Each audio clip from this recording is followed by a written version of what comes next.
It normally takes 21 seconds. We're live. Finally. Fucking hell. Welcome to Thursday Night Live, or is it Friday morning, or is it Saturday? I don't know. Technology. Fucking one of them. Technology and bloody Australians. That's the problem. Welcome.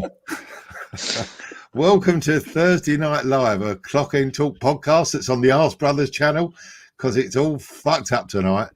I've been angry all day listening to the fucking podcast of people moaning and ranting about fucking Arsenal as if it's fucking doom and gloom. The fucking end of the world is nigh. Sick and tired of them. Sick and tired of Arsenal fans.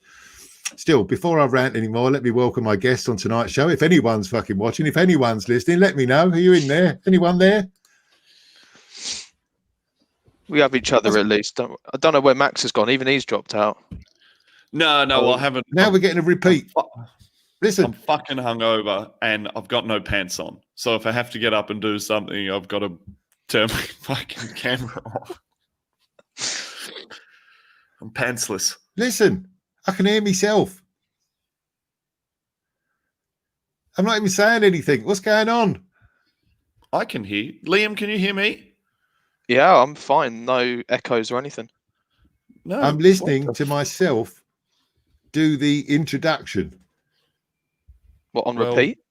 Or like 30 seconds Fuck. behind? Or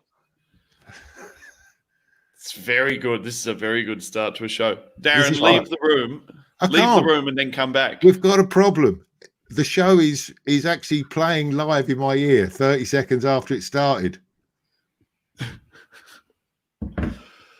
Well, Darren, turn your computer off and go again. And I'll get him in the private chat.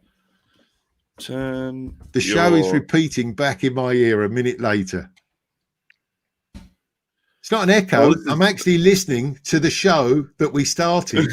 It's being repeated. I can hear myself now saying, let me introduce our guests. You would think at this point that Darren would have turned off his computer or done something rather than just sitting there saying... Yeah, it's quite amusing because how we like, he won't know for another minute yet. Yeah, he's not going to know. So Darren's a cunt. He's an old cunt. He's laughing at a joke that I probably made half an hour ago. Waiting for this one. At this point, he'll be waiting for this one while he resets his computer. All right, Liam, it's you and me. Happy days. Fuck, I don't know, Liam. Picking up from where Darren left off before he unceremoniously just destroyed whatever semblance of professionalism we had on this show. Fuck it. Dundalk's just finished. Liam, what do you think of the match? What do you think of the game? Much of what we expected, yeah? Yeah, and then he scored a screamer. We don't need to touch on that anymore.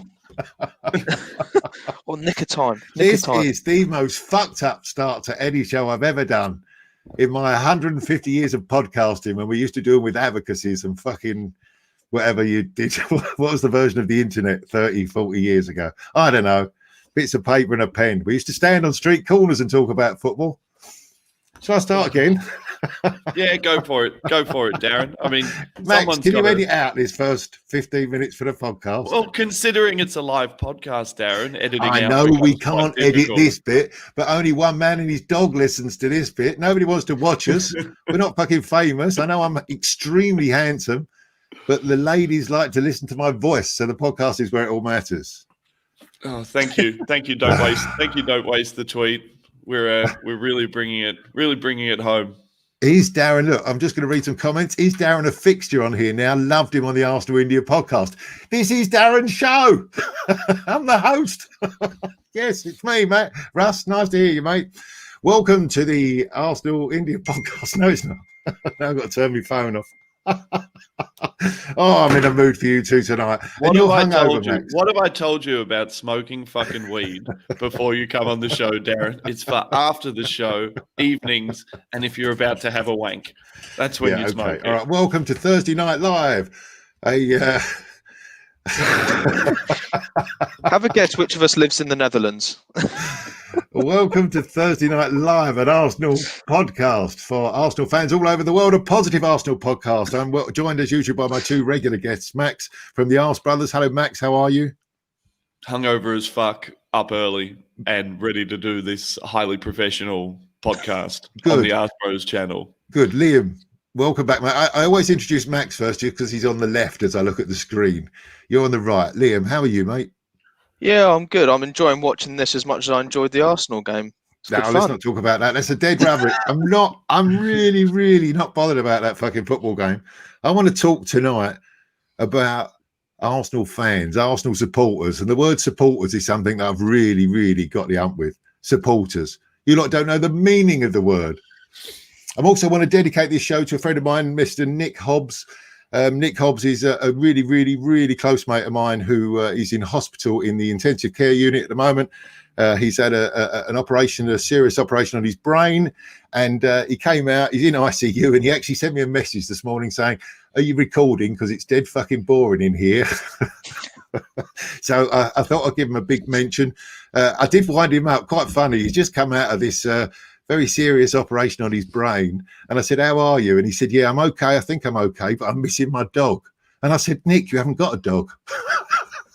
I thought that had fucked someone up who's just come out of having a brain operation.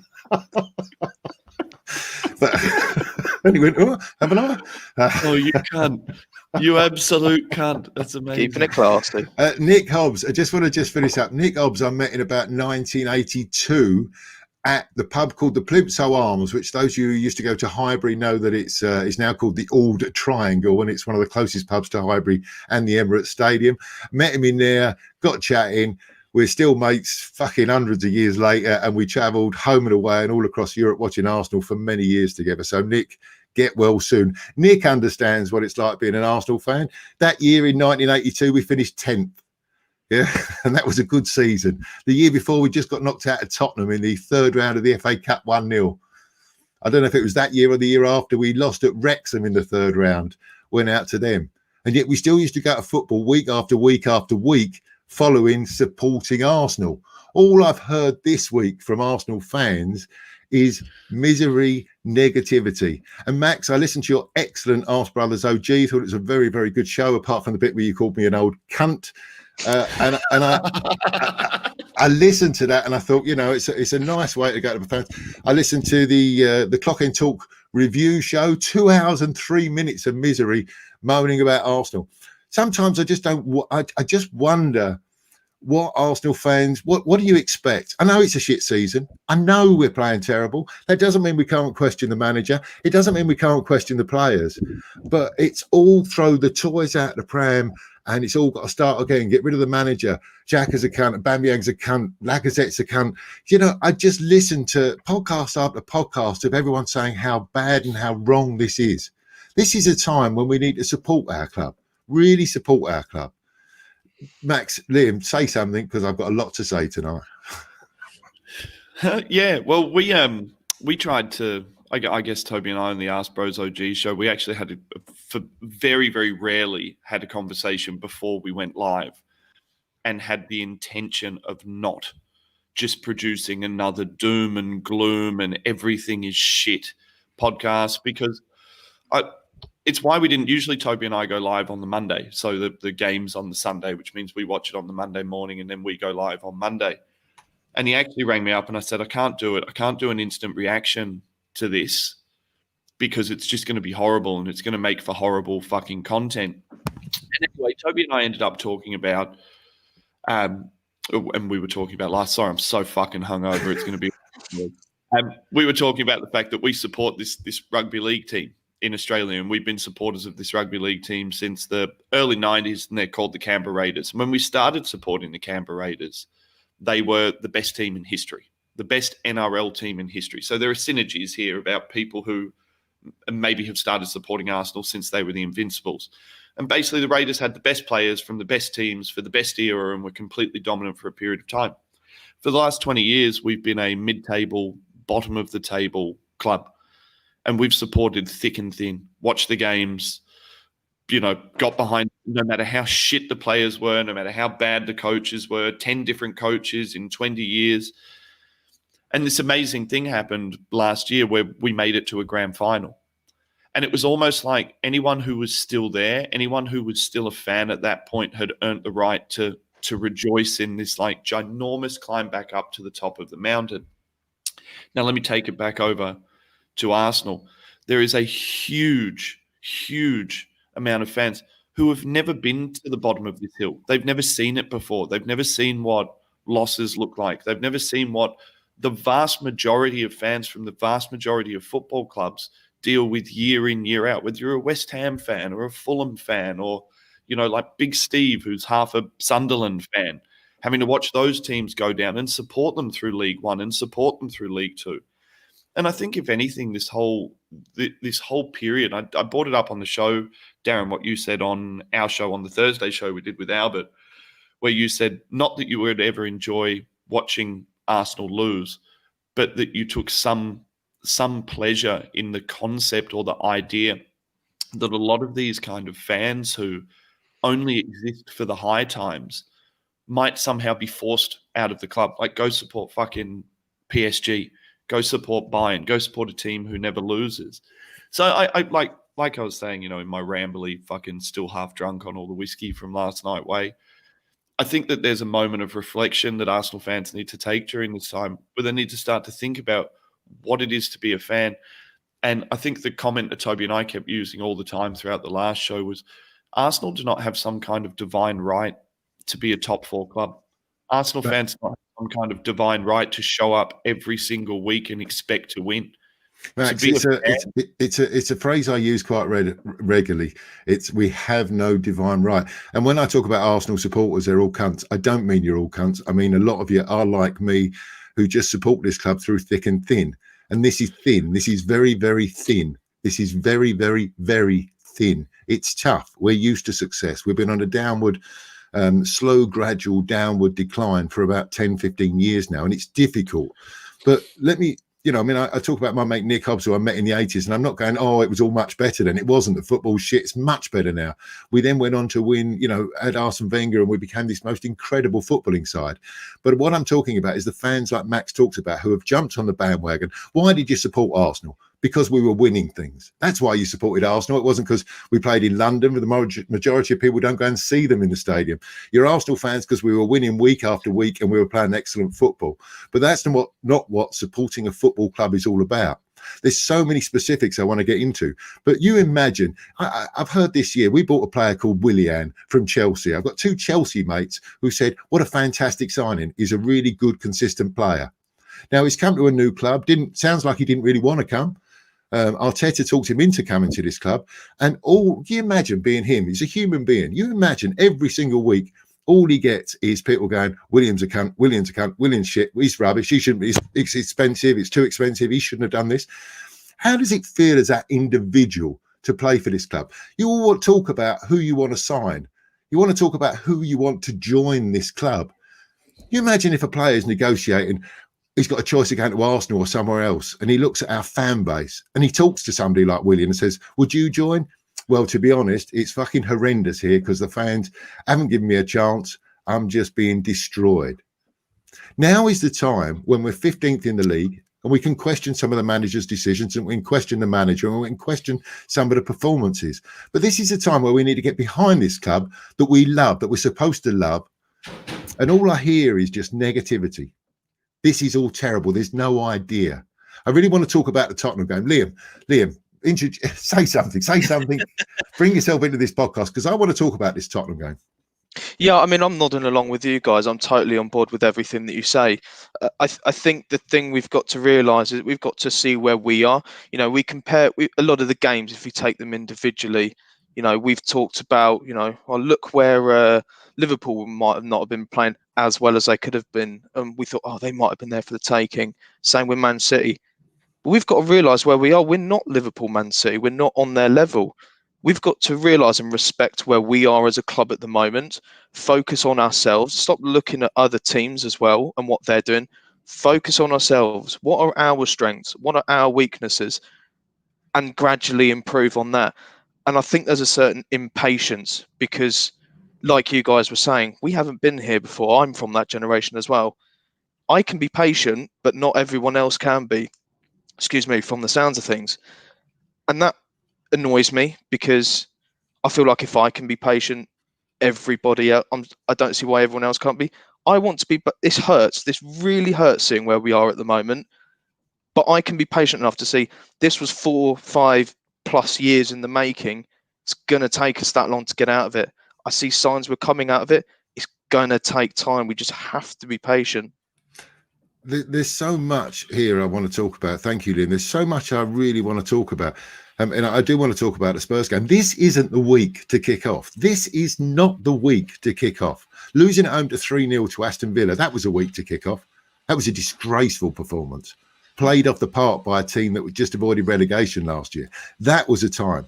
Going to Tottenham, and I want to talk about the Tottenham game, but going to Tottenham and surprising everybody, including Tottenham, I'm sure, by actually going at them like we did at Manchester United, and hearing everybody saying, oh, we should have just sat back and let them attack. Do you know, we were playing away at the league leaders who had already beaten Manchester City 2-0 and 2 weeks previous and had drawn away at Chelsea 0-0. And yet we went there, took the game to them, letting one goal from a poor positioning from our goalkeeper and a world-class strike, and then the most ridiculous situation when our star player walks off the pitch. Now, you tell me if that star player party had been Xhaka. Wow. He wouldn't have been playing for the club again. Somebody would have shot him. Somebody would have kneecapped him. Imagine would have been burning William. fucking effigies. Yeah. Max?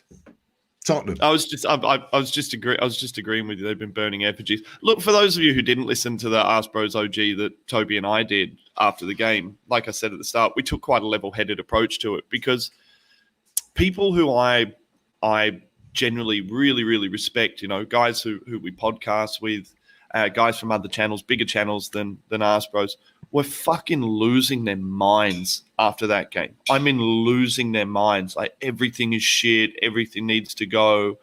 Everyone needs to be sold. The manager's got to go. And Toby and I looked at that game and I put up a tweet saying, I think we doubled our final third entry balls. We quadrupled our chances created. And everyone sort of, including us, thought that Arteta would just lay down and go and play a back five and sit passive. And I said to Toby, I was like, what sort of message do you think that sends to the current Arsenal squad? If it's Tottenham away, which, like, let's face it, big clubs away, and as much as our fans and the people listening in the chat are going to hate to admit this, Tottenham are a big club. They're on top of the league. They've been to a Champions League final. Right? They're a big club, regardless of trophies and stuff like that. And I buy into the tribalism and I buy into the Tottenham is shit, you know, rhetoric as well, because it's fun. But let's face it, let's be frank, they're a top club. Now, what sort of message does it send if Arteta goes to Tottenham, our rivals, and says, let's sit in a deep block, let's never break out, and let's get them to come at us? And play for a 0-0 draw, which is what I'm hearing is what we should have done. I understand what people are saying, but, you know, I implore people to think about the within a management structure when you're managing any form of team, that you're setting up the structures for those people to have belief and have pride in the product and what it would do for those fans. Those top ends, don't forget, you're talking about players like Aubameyang. You're talking about guys who are on £300,000 a week and are Golden Boot winners, you know, in the past for us, and 1 goal off Golden Boot winners. And I question people's sanity when they're talking about saying, well, you're going to go to Tottenham and you're going to sit in the deep block and you're going to sit there and you're going to wait for Tottenham to come at you for a game which was essentially a free hit for us, which it is away at big teams. It's a free hit. Go out there and do them. So I'm not absolving the manager and I'm not absolving the players. And I haven't spent this week, like many of you, I haven't spent this week on social media spitting chips and Arteta out and this out and that out and that out. It's a process, and it's going to be a long process. I think old man Trev, if anyone listens to Guns and Yellow Ribbons, old man Trev got so fed up. Trev's in his 60s. He's been an Arsenal fan for 50 years. And old man Trev got fed up at the end of Guns and Yellow Ribbons and had a 2-minute monologue at the end and nearly brought him to tears. Nearly brought him to tears at the end of it, because he was saying that he loves the club so much, and waking up and seeing this poison and this rhetoric every day, it kills him inside. And he wouldn't care if the club was on the bottom of the table. He'd still be in the stands and he'd still be singing and he'd still be cheering the club's name, because the club's given him so much. And I think there's something entitled about the fan base now, where it's almost like they want Christmas every single day. You know, yeah, Max, wins, you know. I think we've got such short memories. We employed a manager Not my choice, not my first choice by any stretch of the imagination. Keep saying again and again, I thought it was a very, very strange choice by the club to employ someone who has had no managerial experience at this level. And we sign him, one of the biggest clubs in the world, sign him. So we sign him. Okay. He went on and won the FA Cup in his first season. I mean, really, in his first season, he won the FA Cup. Now, I listen to Arsenal fans now go, oh, well, it was only the FA Cup. The cup spot. I even listen to people saying, if we hadn't won the FA Cup, we wouldn't have been in Europe, and it would be an easier season. This is, there's teams out there, Tottenham Hotspur, who would die to win an FA Cup. There are teams all over the country with empty trophy cabinets. We only enter 4 fucking trophies a year. We only one European competition, a league, and and 2 cups, 2 domestic cups. We only enter 4 competitions, and we won one of them, and yet that's just written off as if it didn't matter. Yes, it matters. It does matter. What's the point of being a fan if you're not going to just support your club through thick and thin and enjoy the fabulous days out like the FA Cup final? Enjoy that. Now, we're going through a tough time, but we employed a manager. We employed a manager with no experience. Did you all think that suddenly it was going to be the new Pep Guardiola? No, the club has seen something in this manager that thinks he has a long-term vision and the heart of Arsenal to take the club forward. Things are going a bit pear-shaped at the moment. We've narrowly lost at Liverpool, narrowly lost at Manchester City, narrowly lost at Tottenham after dominating large periods of the game. And yet now, let's change the manager and everybody's shit. Start to think about what we're trying to do as a club. We have employed a manager for the long term. Yeah, United are doing it with Solskjaer. Feel sorry for him. He's a win away from being in the top 3, not 15th in the table, and everybody wants him out. If we have entered this project for the long term, then it's a long-term thing. We finished 8th last year. We were horrible under Emery. We were terrible in the last couple of years of Wenger. It's been a steady decline. This is a new project. Don't expect it to work overnight, but don't throw your toys out the pram after that performance at Tottenham, because that performance at Tottenham was one of the better performances this season. And Tottenham are good. You can say, we just kept putting crosses in. We put 30 odd 40 crosses into the box. Fuck me, only one of those needs to break, luckily, to one of our players, and we score a goal. Game has changed. We watched the Europa League tonight, where all our young players just kept putting crosses into the boxes, and we scored 4 times.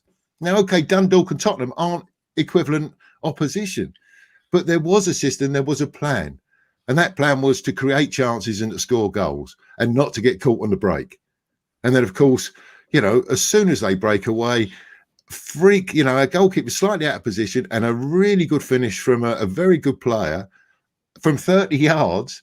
And suddenly we're stupid because we let them counter-attack. You had to hit the ball from 35 yards out. You'd take that all day long, wouldn't you? If you had to leave a player to shoot from 35 yards all day long, you expect your goalkeeper to save that. It was an exceptional finish and poor positioning from the goalkeeper. Liam, I know there's no question there. Just getting I've got a lot to say, and I'm just conscious that I don't want to dominate this. I'd love to. I can't even see the comments because I ain't got my glasses on. I'm fucked. And I haven't had a drink or a smoke. Liam, anything to add? Going to the Tottenham game, bear with me as I say this, because I disagree on the fact that where you say that we played well, and to explain why, I think the principle, the way we tried to play, wasn't a bad idea. The idea was we go around Tottenham, because if you go through the middle, they've got Kane, would have had Ndombele, but he was out on the day, so they had Moussa Sissoko, Højbjerg, got big players. So if we go down, have I frozen again? I see Max laughing. You did briefly, but only for a little blowjob. Carry on. Only a quickie. Where was I again? No, so going around the outside isn't the worst idea in the world, because we'll just get killed down the middle. The problem came with the quality of crosses we put in the box. Like, we chucked it in 40 odd times, but you can't just chuck it and hope. There's got to be better execution there for me. It's also, where do we take those crosses from? We took them from the outer 2 quadrants, But we've sometimes got to attack the byline. We've got to pull it across or backwards and get shots off, not just with our heads, but with our feet. And that's for me where we went wrong. And I don't think we tried hard enough to make those combinations. And I don't think we put good enough crosses into the box either. I mean, if getting into the detail, I tend to agree. But there was over 40 crosses and lots of shots both from inside and outside the box. We've been complaining for months, and let's throw the stat about that we've had less chances in the second half than any other club in the 92 teams in the Football League. I keep hearing that one this week. Well, this week we changed it. This week we had shots from outside the box, we had them from inside the box. We put lots of crosses in. Some were high, some were shit, some were low. Nothing fell for us. You know, Aubameyang puts one over the bar that you'd like to think he should score. Lacazette doesn't run onto one which he does, it's a tapping. You know, it's not clicking. But we played, and I'll question. I'm a huge Hector Bellerin fan, but sadly, he's not reached the levels that he was at a couple of years ago before his injury. And that's something, Max always talks about playing Ainsley Maitland-Niles in that position. After watching him tonight, I think, do you know what? Yeah, he's earned a chance. But so you can complain about the quality of the players, but they are the players that we have. These are the players that the manager has inherited. This isn't his team. Arsene Wenger didn't have Thierry Henry, Freddie Ljungberg, Robert Pires, Patrick Vieira, so many of those players, Jens Lehmann. These weren't his players. It took him years. Oh, go on then. Yeah, no, I don't disagree with anything that you're saying. I think where you say we play well, the intent was there. There was a better intent about us, and we tried to do whether you say it's the right thing or the wrong thing is debatable. For me, the right thing. The intent to do the right thing was there. The quality wasn't. And you're right, I just don't think we have the quality in our squad. And that's where my problem lies. I don't think we played well in the quality of our play. And that, for me, is most down to the quality of our squad. Okay, that's where I stand on it. So this is back, Max. So this is, I guess, let's take that down. I'll try and take my voice down a notch to get back to my sexiness rather than my irateness. But so we've got an issue with our squad. But this isn't the manager's fault. The manager is getting the best as he can out of these players. Aubameyang, he's has been on fire for years, and now he's stone cold. Lacazette can't buy a goal. There are so many issues in this team, but that is the manager. The manager, what has he bought? He's bought Gabriel, great. He's bought Thomas Partey, fantastic. This isn't his team. I mentioned who Wenger brought in. And because Tess says I mention George Graham every week on this podcast, George Graham brought in Nigel Winterburn, Bold, and Lee Dixon. We didn't have that fabulous defence that we're renowned for when he came in. It takes a year or two to get your own team to play the way you want to play. Manchester City, Chelsea could not score against that Tottenham side, but we're shit because we couldn't. Wrong game to kick our toys out, throw our toys out the pram on. Max, could he have done any more? Look, I'm on public record, I guess, as saying that there are two teams and there are two managers and there are tactical battles out there. And right now, if you were drawing up a tactical plan on how to nullify Arsenal with the strengths and weaknesses that we've got, you would stack the middle, have big centre defenders and give Arsenal the wings and say, lob the ball into the box and we'll back ourselves to do it. And we've come up against a very, very well-drilled Wolves team with Portuguese manager in Nuno Espirito Santo and another, I hate fucking saying this about Mourinho, but it's true. Another world-class, highly successful manager who has made his money and made his name off being very well drilled and very hard to break down. I'd just like to say, for all the Arsenal fans saying, why didn't he play five at the back? Why didn't he play five at the back? Why didn't he sit passive? For most of them, they're the same fucking fans that were saying, why don't we move to three in midfield? Why don't we play more attacking? Why don't we throw the ball into the box more? It's like, seriously, fucking piss or get off the pot, Arsenal fans. Seriously. You just reminded me on two one things side there, or Max. the other. Max, I'll come back to you. You just reminded me of two things. I had two interactions with Tottenham fans at the weekend. One is a guy I don't know very well. I've got to see him recently called Ringo. I met him in a pub. He was the one who was taking the piss out of me because I said we'd been We hadn't lost to him for 20 years, and it was 15. Ooh. And he listened to the podcast last week. Ringo, he listened to the podcast, which was strange for a Tottenham fan. And this is for you two guys. He said, what an entertaining, intelligent view on Arsenal. He said, I listen to loads of Tottenham podcasts, and they're all just people ranting. What an intelligent view. Upbeat view on Arsenal. So I hand that one over to you guys. But a guy I texted, a good mate of mine who's a Tottenham fan, sent me a little message taking the piss after they'd beaten us. And I said, Jose masterclass. Don't think we would have scored if we'd have played for another hour. Are you enjoying it? And he said, this is a Tottenham fan who's older than me. And he said, it'd be nice if we win something, but I can't stand watching this football for long. Now, this is where we're at. No one is happy. This is a Tottenham fan. They're top of the league, and they're saying we don't like the way we're playing. Manchester United got rid of Mourinho. Who wants to cede 80% possession, Darren? No one wants to cede 80% possession and sit deep in their box as a top club. But I tell you what, that fan base has come to terms, that Tottenham fan base has come to terms based on the Tottenham fans that I interact with. They didn't like Mourinho last year. They didn't like the football last year. But results breed fucking come on words. Like confidence. Results breed and togetherness.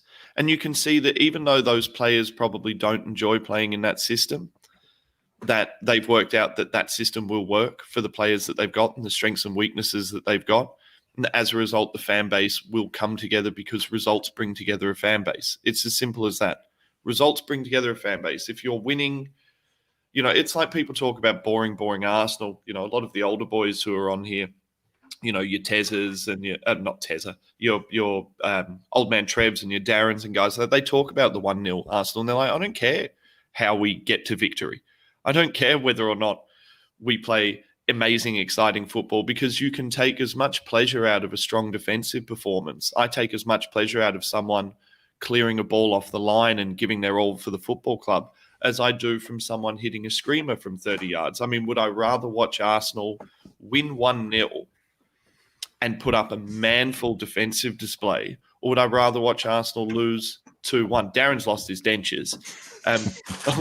Would I rather watch Arsenal lose 2-1 and see Aubameyang hit a screamer from 30 yards? And this is what I keep coming back to, where I keep trying to nudge the fan base forward, and I keep trying to say, this comment that I made before about piss or get off the pot.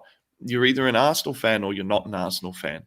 You're either happy to sit there and watch football, or you're not happy to sit there and watch football. You're either going to eke joy out of the small things in life. And, for us right now, the joy comes from watching Europa League. The joy comes from watching Balogun run out today and think, oh, doesn't he look good? Doesn't he have the right body shape? It comes from dreaming of a time when ESR and Maitland-Niles and Willock and Eddie Nketiah and Balogun all run out for the Arsenal first team and actually win something. And if that doesn't happen, if they don't make it to the top level, are we all going to sit there and say, you know what, I'm no longer an Arsenal fan. I'm fucking leaving. I'm out of here. It's like, honestly, it makes me so irate to immediately go onto Twitter and see these just ridiculous. Everyone's ripping Runarsson apart tonight.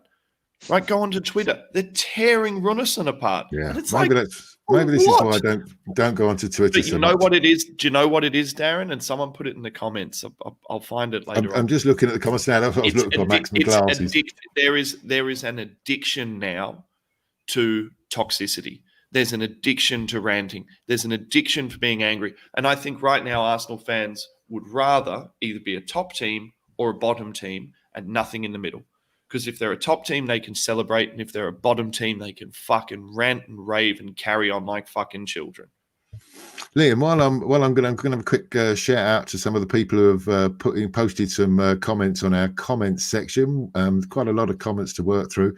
I have been putting them up. You're just blind and you haven't fucking seen I just found my glasses, Max. It wasn't me dentures, it was me glasses I was looking for. Liam, would you be happy as a supporter winning 1-0 every week? I mean, all right, let me phrase that question slightly differently. Stop putting them up now, because it's stop throwing them up on the screen. Can't concentrate. Can't talk to Liam. I can't multitask. I'm a bloke. It's easily confused. Liam, if we were second in the table and Tottenham were top, and we played that game last weekend, do you think there would have been the same bitterness, that we got it all wrong because we went to try to beat them? Probably a little bit because we just lost to Spurs, more than anything else. I mean, I'll put it this way about you. Sorry. How happy were you when we beat Liverpool 2-1 at the Emirates last season? We were laughing about it like we were horrible that game. It was boring as fuck. We were crap. But we beat the champions 2-1. It was great. We loved it. We won. We got 3 points. We had a laugh. We weren't complaining. We played shit, but we weren't complaining. I mean, there's a very good point here. I just saw where we're going. This is from Scunny. As a supporter since the late 90s, it's been difficult to watch the slow decline. Then the last 2 seasons, the drop has been in free fall with no parachute. This is the issue for me. Scunny, I absolutely agree with that. It's been it's so hard as an Arsenal fan who's been watching for years to watch this not only steady decline and then this sudden big decline, but there's lots of reasons for it. The change of ownership, the mismanagement of funds, the mismanagement of where we've spent our money, the overpayment of players, the overpayment for players. There's a hell of a lot, the change in recruitment policy, the change in ownership, the change in management. There's so many things we've got wrong over the last 10 years, which has enabled this decline. But what the club have done, and I can only put my faith in the club, is that they've chosen this manager. They're going to stick by him. We've got an incredibly exciting, talented bunch of young lads coming through. From the latest one, Balogun, who's the other new guy who started tonight, came on for the last 10, 15 minutes. Adiz, and then we've got Maitland-Niles, we've got Saka, Emil Smith-Rowe. There's a real lot to be excited about. But if I was a player, I wouldn't really want to play in this side because of the abuse you get, like Maxi Sam Runeson's getting tonight if you play wrong. But we have to get behind this manager and have some faith that now we've decided this is the way forward. Max, you want to say something? Mate, fuck Runeson. There are still fucking cunts out there giving it to Leno. Still podcasts out there bringing up fucking Martinez, the fucking chicken mayonnaise sandwich himself. And the same guys are saying, "Oh dear, I hope Leno doesn't get injured now." Okay, here's one from Hambo Gumbo. Gents, Hambo Gumbo says that the toxicity at Arsenal merely reflects society at large. I get that. My problem isn't just with Arsenal fans; it is with society at large. But there's a thing about having a glass half full and a glass half empty. It's an half more fun when your glass is half full. Trust me, it is. Especially if it's full of whiskey. There's why not Sentiment FC? All decisions lead to the board and owner, nothing to do with the manager. Well said. I think I agree with that. DWTT, Saka, Martinelli, Gabriel, Arteta are all in the same boat. Young, inexperienced, and will be better with time and patience. Well done. I'm starting to get some faith back. That there's some people. This is the thing, Darren. I think sometimes people need to put down the device. Like they need to put down. Like they need then to. How put would down they listen Twitter. to us? No, I know, but well, I mean, choose your content. Look, Toby and I were saying on ArseBros the other day that we release shows from lots and lots of different perspectives, right? So Toby and I always try and take a more moderate view of the football club. Manny releases his show and it's fireworks, right? And he wants to tear the whole fucking thing down. Scunny releases his show and he's kind of in between the two. And there's nothing wrong with that. And I implore people who are listening to this, there's nothing wrong with being upset. There's nothing wrong with wanting to be a top club again. There's nothing wrong with wanting to win. There's nothing wrong with wanting Arteta out. There's nothing wrong with saying that Xhaka is shit, right? None of this is wrong. We're all fans and we're all kind of here to sit there and talk and do our thing. But I would just implore people to take 2 deep breaths before they go and write something and go and put something out into the world and say everything is shit. I mean, the fact that Arteta out shirts are selling out Arsenal and people are saying that if fans were in the stadium right now, the team would be getting booed off the pitch, right? Well, how is that going to be helpful? How is that going to go into support the team or support the manager in any way. And I sound like I'm on a fucking moral pedestal at the moment, and I've been someone who, go back and listen to my content, I get upset. I tell you what, after the Villa game, I was ropeable.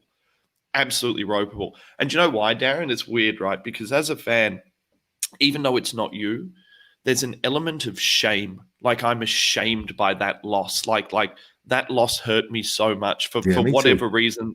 That loss absolutely killed me. And do you know what killed me more, Darren? I predicted it. I said after the Man U game, I said, we will lose this game. It is so very Arsenal for us to lose this game. And then with the Tottenham game, so I don't know whether people, it was really interesting. In the lead up, everyone was negative. We're going to get hammered until the day of the game. And then everyone turned Arsenal and everyone was like, we're going to go and do them.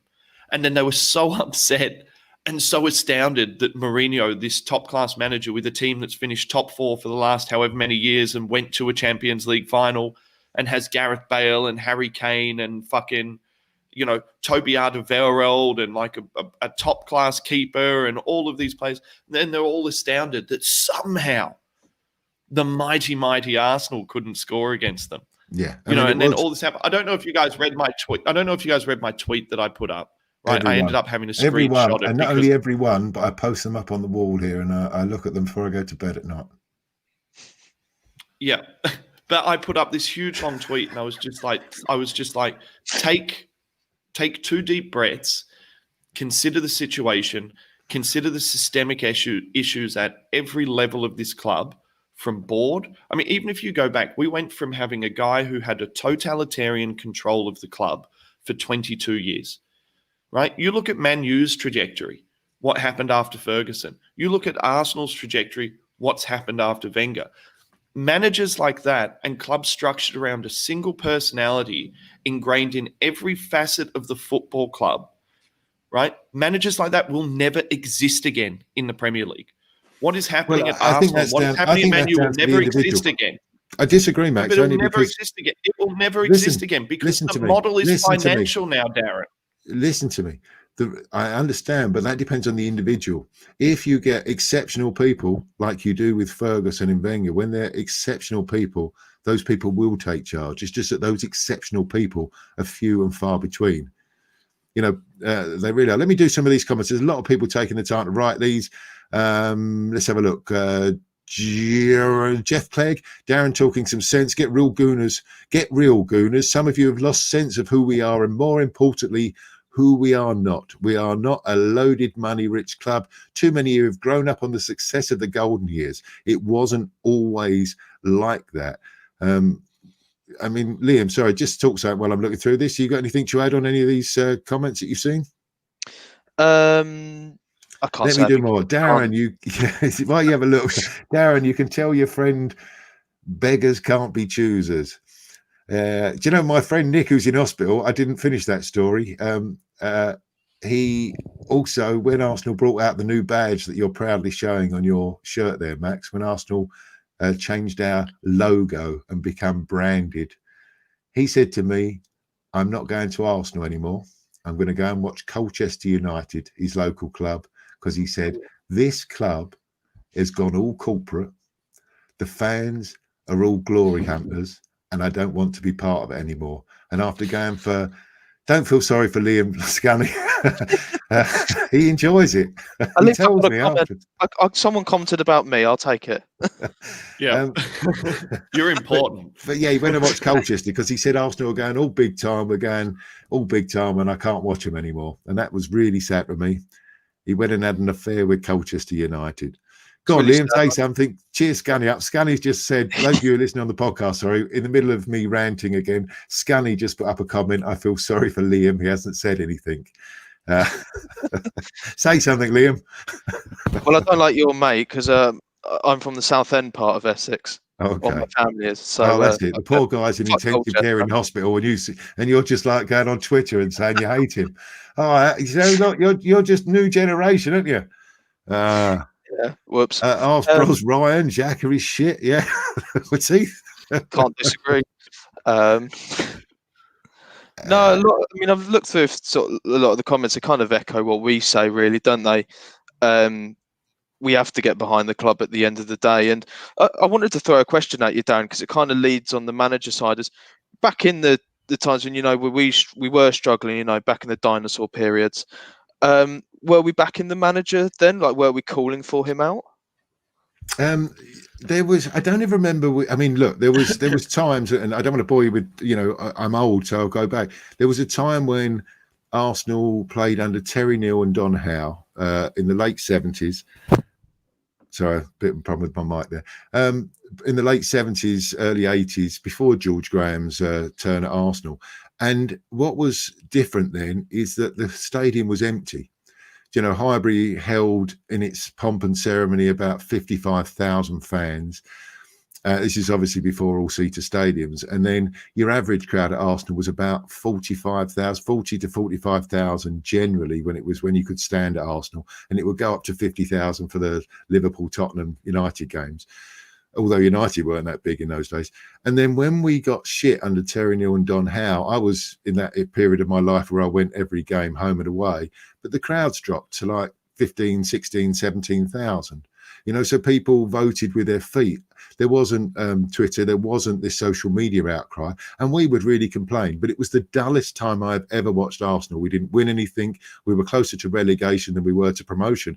Very similar to where we are now, but over a prolonged period with no superstars to get excited about. It was a very, very dull side. So when George Graham came in, what he did was got us winning 1-0, and we just loved it because we were so starved of success, starved of winning. So I was certainly calling for Terry Neal and Don Howe to go. I think they were there for about 4 or 5 seasons of mediocrity. So yes, there was the same, but because we didn't have the same social media platforms that we have now, it wasn't. I think the players were protected a little from it. Okay, because I do think social media plays a big role, and maybe even more so now the crowds are gone as well, because you can get anyone on Twitter protected because they put any old name in front of themselves, and they get to say whatever the heck they like without consequence. And reactionary, you don't have time to think about it, because when you sit down and 24 hours after the game's happened, I go, okay, so I'm pissed off still, but let's have a look at this properly. And I say, right, okay, well, here are the positives. But on Twitter, you go, oh crap, grab my phone, quick tweet, Arteta out. And that's where I think a lot of this stems from. So it was interesting to think what would happen before the social media days. Yeah, fantastic. I mean, Liam, to take that point on, I think one of the most interesting things for me is when we start to have fans back in the stadium. I mean, it's only 2,000 at the moment, and I've just been declined, by the way, for the last 2 ballots, so I've not got a chance yet to go back up there. But when we've got 2, 4, 6,000 supporters in there, they're obviously really keen supporters who want to go and support the side, and that's generally is a bit of a barometer for me, because I think if you listened to the Arsene Wenger out brigade when that was in full flow, it was a horrible time. I've talked about it on this podcast. It was a horrible time to be a supporter at the Emirates, but you would think by looking at social media that 99% of Arsenal fans wanted Wenger out. It was a lot more of an even split within the stadium, because the average age in the stadium is probably pushing towards 45, and less of those people are so active on social media and have got a bit more perspective on Arsenal as a whole. So I'm looking forward to seeing when the fans get back in and we lose 3-0 to Aston Villa. Do those 2,000, 4,000 fans boo? Or when we're in these close games, will those fans actually, will they get behind the team and support? Because that's what it felt like when they were in for the Europa League game the other week. It was easy, we were winning, it was great atmosphere back at football. But those fans were very supportive. They sang for 90 minutes. Now, when you put another 48,000 in there, they don't all sing for 90 minutes. Most of them sit there moaning and grumbling, or some of them sit there moaning and grumbling all for 90 minutes. So that's where I'll see where the barometer is. At the moment, it looks like everyone's anti-Arsenal. But just by reading the comments that we're getting in, I don't think I'm alone here in my belief that we should get behind the team and support. Just some comments here, Liam, in case you haven't seen him. Liam for Prime Minister says ruthless Gooner. Scunny Liam for Arsenal manager. I'll take it. It pays more than my current job, surely. ArseBros Ryan, Liam in. Get it, Liam. So thanks, guys. But anyway, that's enough of Liam. Max? Yeah, fuck Liam. Liam's a cunt. Get back in your fucking box. We only put Liam on, so when he's got terrible internet, so when it freezes, he looks like he's given a blowjob, and that's why we have him on and the show. He shags his missus on Skype. So that's another interesting thing about Liam. I thought you'd forgotten that by now, but maybe not. No, that's never been forgotten. Look, my sentiments have never changed, and they haven't changed over the last couple of weeks. Where I've been saying to people, it's fine to question the manager. We're in 16th, and I think club Max, anywhere. I wanted to take. I did listen to your podcast. I really do enjoy that show you do with your brother, and I wanted to pull you up on a couple of things there. You were saying that if we get 1 point in the next 3 games, that's when I think you'll start to say if we get 1 or less 3 points in the next 3 games, that's when you're going to start to really question our manager. Is that a fair? I mean, I'm going to say I reckon we'll get 9 points from our next 3 games. Yeah, look, what I was sort of getting at there is I think that it's a results-based business, and regardless of sentiment, we're talking about not being overtly negative at the moment and getting behind the team. But regardless, what I was saying was there will come a time when it is through poor results, it is untenable for Arteta to continue to stay there for longer, because he will have by that point completely lost the dressing room, completely lost the team behind him, and completely lost control of the club. So what I'm saying is there is a time when this will naturally play out, right? If he does go up, if he goes and loses against Burnley, loses against Southampton, loses against Everton, I can't see a world where they don't look at that. And I'm talking about a business structure here where they don't look at that and they don't look at the profitability of the club. They own the club for reasons of business. They don't own the club for love. The club's not owned by us. It's owned by millionaires, and they bought the club to make money. And in a results-based business, failures of that level will not be tolerated. And that's got nothing to do with being a bad fan. That's got nothing to do with disliking Mikel Arteta. That doesn't even have anything to do with me believing that Mikel Arteta was a bad appointment or is a bad manager. That's just the nature of things. Things happen.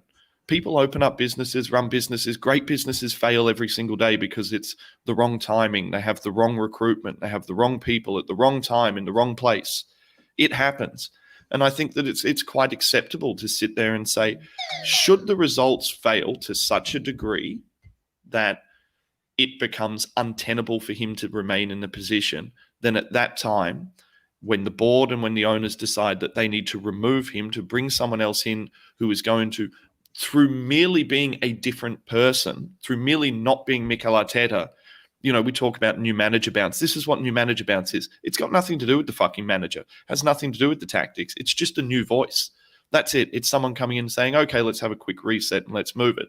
So what I was saying, again, in my long rambly way, is that if he has a failure of large scale over the next 3 games, coming into a December period, and Arsenal are down in 15th or 16th, the board will have to act.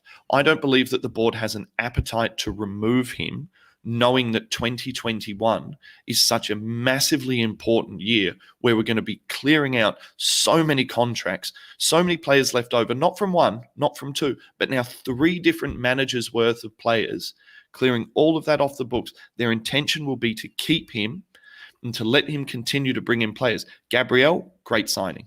Thomas Partey, great signing. Kieran Tierney, great signing. The youth coming through where we've locked them down on contracts. We've secured Saka. We've secured Martinelli. We're securing all of these key assets. Let's go and secure Balogun now. That's the next one. All of these things are building blocks for the club to start moving forward over the next 2 and 3 years. Okay. But if Arteta's not there to see that through, that will not be, or it may not be because Arteta was a bad coach. It may not be because Arteta was a bad decision. It may just be that the way that the cards fell for him with that particular squad and with Arsenal running to the end of these contracts forced it down that path, and he didn't have the requisite support or experience to right the ship at that given time in Arsenal. Okay, so, I mean, I wanted to almost take a little section of what you said there and actually record that bit and post it out there for Arsenal fans. You actually made me feel like there's a lot of promise. And then you obviously spoilt it all by saying, and if we don't win, you've got to get rid of Arteta in 3 games. Liam, we've got 3 games coming up, all eminently winnable games, in my opinion. I think we would win all three. I think Arteta was lucky last year. Had a lot of luck going in for it. We scraped past City, beat Chelsea in the final. Both games could have gone either way. We got absolutely battered at home by Liverpool, managed to get 3 points. He rode his luck a lot. And I thought, wow, we've got a lucky manager. He's all things go round, come round. You know, things even themselves out. That's where I think we are at the moment with Arteta. We've had a lot of bad luck. Nothing's going in. Widths of posts. We've got 3 games coming up, Liam. Do you agree with Max that if we only get 1 point from the next 3 games, he should go? Not necessarily. I think Max included in there that'll be when the players lose faith in the manager. That for me is when I'll have the alarm bells and start thinking, okay, we need to change this. I'm not sure when that'll be, whether that's if we lose these next 3, whether we have to lose 10 on the spin for that to happen. But when it does, if it does, I think that's the time for me. That's when I would start thinking, I want to change here. But and I know this thing about losing the dressing room is an important part of success. You know, you look at Tottenham, look under Mourinho, they're playing really dull football. You know, Harry Kane's playing centre half. You know, the midfielders don't get a touch of the ball. You know, playing with 25% possession at home. You know, but because they're winning, they've all bought into it. I don't think we've got too much of an issue at Arsenal because we've got such a hungry young squad coming through. You know, you might lose the likes of Ozil, you know, because he's the first one who we lost and he's gone. And Arteta's put his foot down and said, right, you're gone. But we've got so many good kids coming through. I think he can freshen this squad up. And I really honestly do think that, you know, our next 3 games are eminently winnable and we will get some luck. We're due some luck. And then we'll be. I think this is why people are so frustrated, Darren. If you look at the key frustration of most of the Arsenal fans that I talk to, the frustration is they're consistently backing the same players who are failing to deliver. When you've got these Europa players and you've got these guys who are young and who are hungry, who aren't getting a go. Now, regardless of what's going on with Arteta, at some point he has to look at those players. He has to look at the Xhakas. He has to look at the Willians. He has to look at the Bellerins, you know, the favourites that he has. And he has to say, you haven't delivered for 10 games. My job's on the line. I recognise that you guys are the more skillful players, and statistically, you are more likely to deliver me what I require to win. But I'm going to put it on, I'm going to go hang my head on heart, and I'm going to hang my hat on desire. And I'm going to bring in some of these guys who are going to run their fucking lungs out and kill themselves for the badge. That's the key frustration of Arsenal fans. And that's what I think he has to address in the next month. Yeah, look, we said it on this podcast, albeit on another channel about 3 weeks ago, that we would happily watch that Europa League side. After the defeat by Aston Villa, I think it was, we would happily watch that Europa League side play. You know, I think you both said I was stupid saying it, and now you're saying it. But I said that, you know, this was a side. Called you a stupid old cunt, probably. Yeah, and now you're agreeing with me. It just takes you time, you youngsters, to start to realise that I'm talking sense. But that's it. There's enough. You know, Maitland-Niles, you're a big fan of Maitland-Niles. I thought he's been terrific now in the last 2 Europa League matches. Bellerin's been a little bit indifferent. Let Bellerin earn his place back. Give Ainsley Maitland-Niles a chance. Aubameyang, you know, he has to be droppable. I'd have played him tonight, you know, and saved Nketiah, who looks also 2 very good games. Give Nketiah the start. Nketiah's hold-up play has improved incredibly in the last 3 months. I think we can all see that. And again, I don't think we played terribly badly. Lacazette was probably our best player at the weekend. Much as most people hate him, he worked his nuts off for the team. Best chance for an assist, and he had the best chance for a goal in the game. And people still slagged him off. I mean, I should just mention the clock end talk. Where's Max gone? Probably to do something without his pants. He did say he wasn't wearing any pants, didn't he? And for those American listeners, that's actually underpants we're talking about. I just did want to mention that in the clock end talk, because I just said I would take the piss out of Tez, who through a lack of communication on my part didn't schedule this show on our usual channel. So thanks to the ArseBros for hosting it tonight.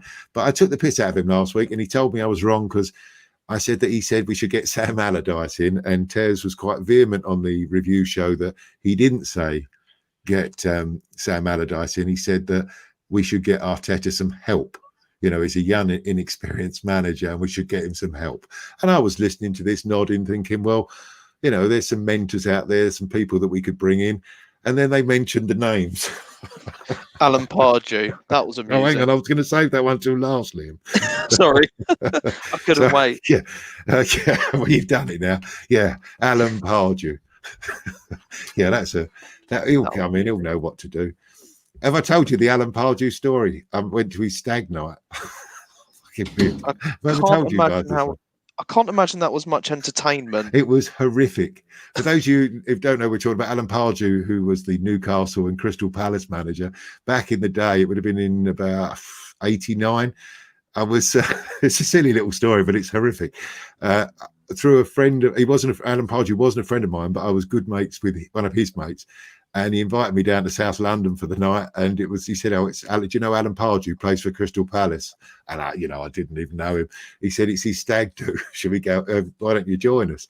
And we went to a strip club like you do, and it was just one of those, it's a usual blokey night out in the 80s, but they stripped him naked. These two strippers stripped him naked, tied him to a chair, and then came out with some whips, and started to whip him. And you can imagine it's a very blokey audience.